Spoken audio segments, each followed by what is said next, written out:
José tinha perdoado seus irmãos. Não sabemos quando isso aconteceu, mas foi antes que eles aparecessem no Egito.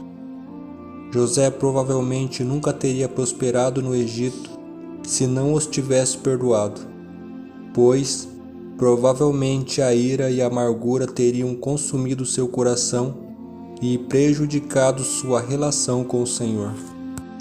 Estudos a respeito de sobreviventes de tragédias infligidas a eles por outras pessoas destacam que, para as vítimas dos sofrimentos, o perdão foi essencial na cura e reconstrução da vida. Sem o perdão, continuamos vítimas. O perdão tem mais a ver conosco do que com as pessoas que nos prejudicou.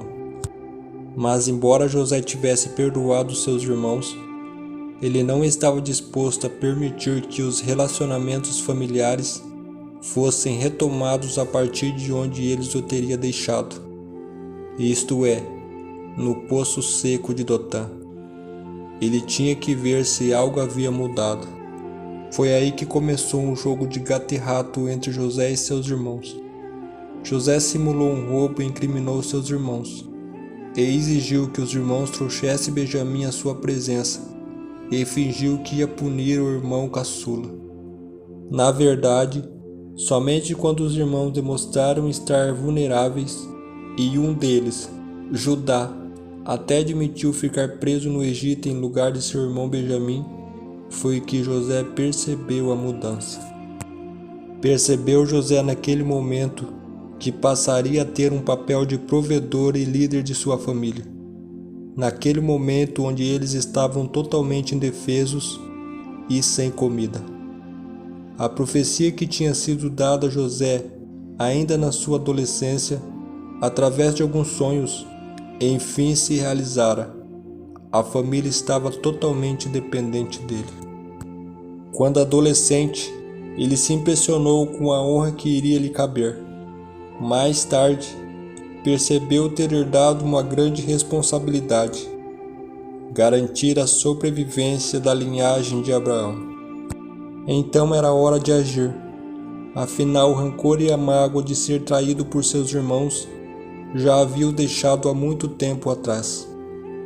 E José mostrou-se à altura da tarefa. Aqui vale fazer um comentário importante. O ser humano demonstra maturidade quando deixa de perguntar o que as pessoas podem fazer por ele e toma consciência do que ele mesmo pode fazer pelo próximo. Isso ocorre, por exemplo, quando o homem deixa de ser filho e assume o papel de pai. Perdoar seus irmãos mesmo sem saber se um dia iria os vê-los de volta trouxe paz e descanso ao coração de José e um relacionamento mais íntimo com o Senhor. Quando perdoamos, estamos tendo um ato de obediência ao mandamento que Jesus nos deixou. Afinal, somente seremos perdoados por Deus na medida em que conseguimos perdoar o próximo. O ato de perdoar também nos demonstra maturidade. É isso que permite a quem foi ofendido ou prejudicado atender à limitação e às fraquezas das pessoas que lhe causaram mal. Perdoar os outros é uma essência para todos os cristãos, e podemos ver no livro de Marcos. E quando estiverem orando, se tiverem alguma coisa contra alguém, perdoa-no, para que também o Pai Celestial perdoe os seus pecados. Marcos 11:25. Perdoar não deve ser um ato sacrificoso. Só há perdão se uma das partes estiver de fato arrependida e a outra verdadeiramente disposta a sentir a compaixão.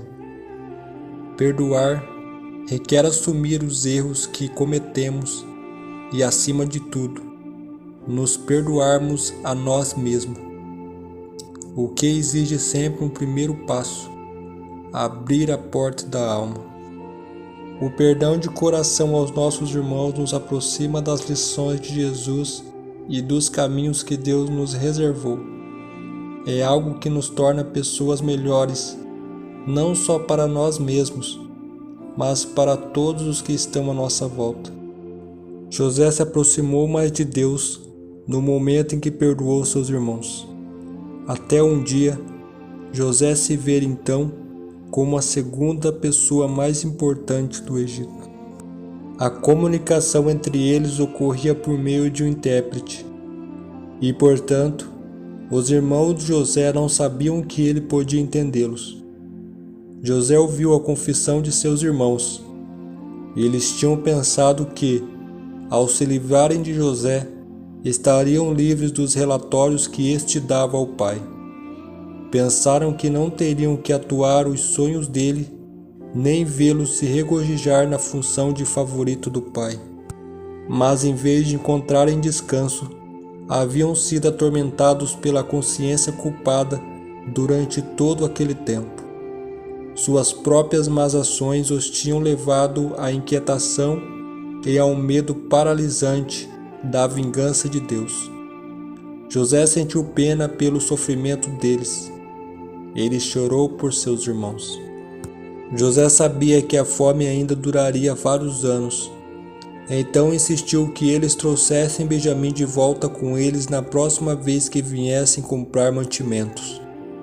Além disso, ele também manteve Simeão como refém. Ao perceber que Benjamim ainda vivia, ele organizou um banquete em que demonstrou favoritismo com Benjamim, para ver se o antigo ciúme ainda existia.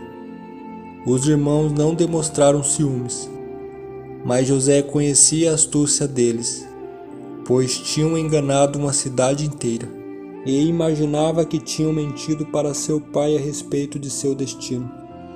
E por isso José planejou importantes provas para provar a mudança de seus irmãos. Apesar do perdão, José não esqueceu o que lhe havia ocorrido. E isso é o que veremos na próxima lição. Querido Deus, transforme, Pai, os nossos corações para que possamos perdoar aqueles que nos fazem mal, pois aprendimos que através do perdão nos aproximamos mais perto de Ti. E não somente perdoar, Pai, mas que possamos também prestar ajuda às necessidades dessas pessoas. Assim oramos, em nome de Jesus. Amém. Até a próxima.